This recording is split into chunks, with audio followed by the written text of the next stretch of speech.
Hello friends, எல்லாருக்கும் வணக்கம். ஒன்றும் இல்லை, இன்றைக்கி முருங்கைக்கீரை பொரியல், கத்திரிக்காய் குழம்பு, சாதம் வச்சேன்னா முருங்கைக்கீரை பொரியல் எப்படி பண்ணுறேன்னு நான் போட்டேன்.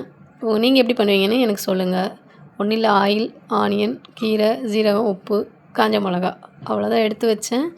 ஃபஸ்ட்டு ஆயில் ஊற்றிக்கிட்டேன். அடுத்து ஆனியன் போட்டுக்கிட்டேன்.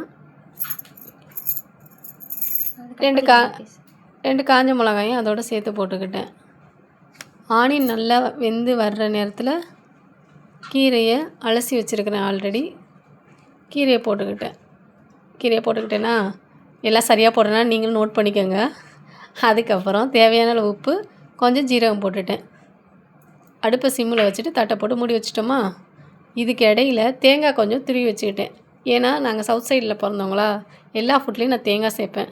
ஸோ இதுக்கும் தேங்காய் சேர்க்கலான்னு துருவி எடுத்து வச்சுருக்கிறேன்.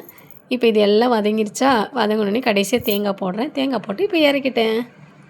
நான் சாப்பிட்டு பார்த்தேன். என் பொண்ணு நல்லா இருக்குன்னு